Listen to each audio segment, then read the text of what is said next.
মাহিয়া মাহি বিয়ের আগে মা হলো, তিনি আবার ভোট চেয়ে বেড়াচ্ছে।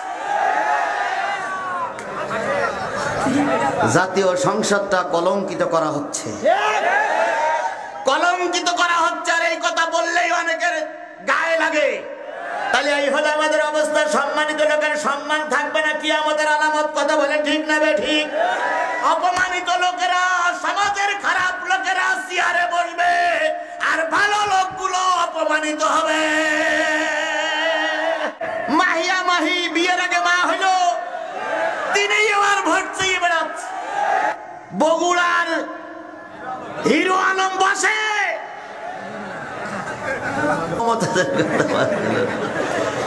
নায়িকারা ভোটে দাঁড়াইছে, সারা জীবন প্রেম প্রীতি করলো, আম গাছতলায় জাম গাছতলায় পরের মেয়ের নে টানাটানি করলো। তারাই এখন নির্বাচিত প্রতিনিধি হয় হোক নাই না হোক, ওতে আমার কিছু যায় আসে না। কারণ রাজনীতি করুক তারাই, যারা মিথ্যা কথা বলতে পারে। আমরা মিথ্যাও বলতে পারি না, ও রাজনীতি করতে পারি না। এই হলো আমাদের অবস্থা। সম্মানিত লোকের সম্মান থাকবে না কিয়ামতের আলামত। কথা বলেন ঠিক না ঠিক? এবার ভোটে দাঁড়াইছে, এবার ভোটে দাঁড়াইছে। কি আইন তৈরি করবে? একজন আয়ার কাজ করে, বাড়িতে ওই আয়ার কাজ করে। আয়ার কাজ বোঝেন? রান্না বাড়া কাজ, ঝির কাজ করে, সেও এবার প্রার্থী। এরপরে একজন ভিক্ষে করে খায়, সেও প্রার্থী। তারপরে কিসের আলামত? কিয়ামতের আলামত। এরপরে আমাদের কয়েকজন নাই নেতা নাম বলে গেল, ও তো একটু দুঃখ নাই। কিন্তু আমরা যদি আলেমরা জেল কাটতেছে কথা বলি, অনেকের কলিজায় জ্বালা চড়ে।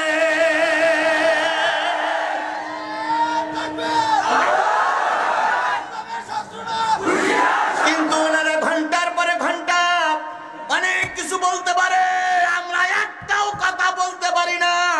ওনারা সব রাজমিস্ত্রি, আর আমরা হলাম জুগাড়িয়ে।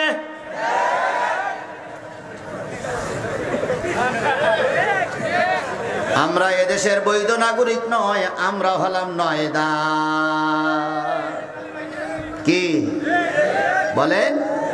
তবে যতই নয়দা করে রাখো না কেন, একটা জিনিস মনে রাখো, জানাজা যদি করতেই হয় এই মৌলবি লাগবে। বাংলাদেশের বর্তমান একজন রাষ্ট্রপতি সবচেয়ে বড় চেয়ারে। বলেন তো, মাননীয় প্রধানমন্ত্রী যদি মারা যায়, রাষ্ট্রপতি কি ইমাম হতে পারবে? যে রাষ্ট্রপতি এখন আছে উনি কি ইমাম হতে পারবে? ইমাম যদিও হয়, যদিও এই লোক হয়, তাহলে মুখী নেই, দাড়ি। পিছনে যে কটা থাকবে সে কটা বলবে আস্তাগফিরুল্লাহ, দাড়ি কাটা হুজুরির পিছনে নামাজ হবে না। দেখবেন আকাম কুকাম করলে কি হয়, হুজুর যদি শুক্রবারের দিন প্যান্ট শার্ট পরে নামাজ পড়তে আসে, সবচেয়ে কুকাম করাটা, বেড়া ঠেলাটা পরেন মেয়ে লোক নিয়ে পড়ে থাকাটাই কয় হুজুর প্যান্ট শার্ট পরা নামাজ হবে না, ফতোয়া আলমগিরি। আমি যদি আজকে দাড়ি কেটে কেন না ওয়াজ করতে আসতাম, যারা এশার নামাজ পড়িনি তারাই ফতোয়া দিত দাড়ি কাটা হুজুর এর ওয়াজ শোনা যাবে না, ফতোয়াই মারে ফুল কোরআন। এইভাবে আমাদের দেশ চলছে, আমরাও চলছি, কিছু বলতে পারছি না। আল্লাহ আমাদের হয় বিবেক দেখ, নাই আপাকদের থেকে, জালেমদের থেকে, কাফেরদের থেকে হয় হেফাজত করুক, নাই ওনার দোয়াটা আল্লাহ কবুল করুক। উনি যেমন বলেছে হয় জালেমরা ইসলামের পক্ষে আসুক, নাই ধ্বংস হয়ে যাক। আমি বলি আল্লাহ নেতার দোয়াটা কবুল করো, যারা ইসলামের পক্ষে আছে তাদের কবুল করো, যারা জুলুমি করতেছে তারা ওই নেতার দোয়ায় তাদের ধ্বংস করে দাও। আমি দোয়া করলে তো আর বাড়ি যেতে পারবো না, এই জন্য আমি দোয়া করবো না, নেতা দোয়া করবো, ওই দোয়ায় আমি আমিন বলবো।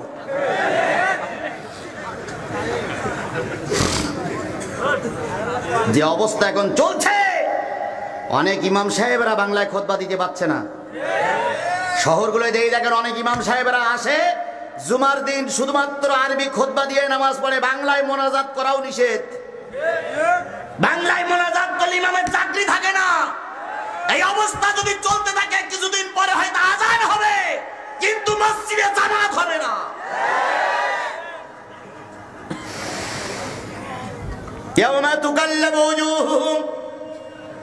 বিশাল জনগণ, অনেক কিছু বলতে চেয়েছিলাম, বলেও দিয়েছি, কিন্তু এতে আপনাদের যে মন ভরতেছে না, এটা আমি ভালোই জানি, এটা আমি ভালোই জানি আপনারা কি চান।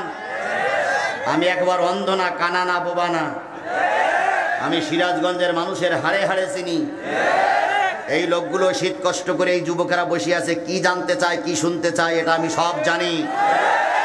কিন্তু বাজান, আমার পথে অনেক অনেক ব্যারিকেড, অনেক অনেক বাধা। তোমরা দুঃখ নিয়ে আজকে চলে যাবে, এটা ঠিকই, কিন্তু আমার জন্য বদদোয়া করো না। জিহাদি যা ছিল তাই আছি। জিহাদি পরিবর্তন হয়নি, পরিবর্তন হবে না, পরিবর্তন হওয়া সম্ভব নয়। তবে কিছুটা ব্রেক আমাকে করতে বাধ্য করা হচ্ছে, আর এই ব্রেকটা চিরকালের জন্য থাকবে না। এই ব্রেক একদিন সময় আসবেই। পূর্ব দিগন্তে সূর্যে ওঠা যতটুকু না সত্য, একদিন জালেমেরা নিপাত যে এই সমাজ কোরআনের সমাজ হবে, এই দেশ কোরআনের দেশ হবে, এদেশে একদিন কোরআনওয়ালারা বুক ফুলিয়ে বেড়াবে। সেদিন আর বেশি দূরে নয়, যেদিন কোরআনওয়ালারা রাস্তায় নামবে, বাতিলেরা দড়ি কিনে তোমার আগেই ময়দান ছেড়ে পালিয়ে যাবে।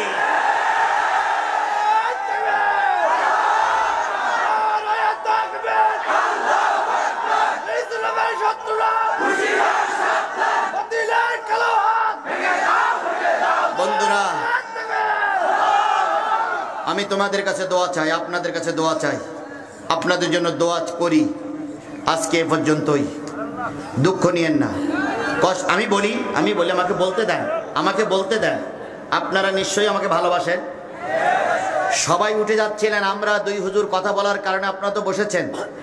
নিশ্চয়ই কোরআনের পরে আপনাদের মহব্বত আছে, আলেমদের আপনারা ভালোবাসেন। আপনাদের আলেমের ভালোবাসাই থাক। আমি আশপাশে আরো মাহফিল আছে আমার। আজকে আমি কথা দিচ্ছি, আজকের যে গ্যাপটা থেকে গেল, এই গ্যাপ আমরা ওই দিন পূর্ণ করে দেবো ইনশাআল্লাহ, ইনশাআল্লাহ, ইনশাআল্লাহ। ওমা তৌফিক ইল্লা বিল্লাহ, আখিরু দাওয়ানা আনিল হামদুলিল্লাহি রাব্বিল আলামিন। আল্লাহুম্মা আমিন। রব্বানা যালামনা আনফুসানা ওয়া ইল্লাম তাগফির লানা ওয়া তারহামনা লানাকুনান্না রাব্বায়ানি সাগীরা ওয়া কুর রাব্বিরহামহুমা কামা রাব্বায়ানি সাগীরা। মহিয়ান গরিয়ান সর্বশক্তিমান আল্লাহ, হাজার হাজার মুসলমান কোরআনের কথা শোনার জন্য ঘর ছেড়ে বাড়ি ছেড়ে ময়দানে এসেছিল। যতটুকু কথা বলার নিয়ত করেছিলাম, আল্লাহ যে কোনো কারণে কিছুটা ব্রেক হয়ে গেছে। অন্তরের খবর তো তুমি ভালোই জানো রে মাওলা। মেহেরবানি করে এই কোরআনের মাহফিল আমাদের এই সকলের নাজাতের জরিয়া বানায়া দাও।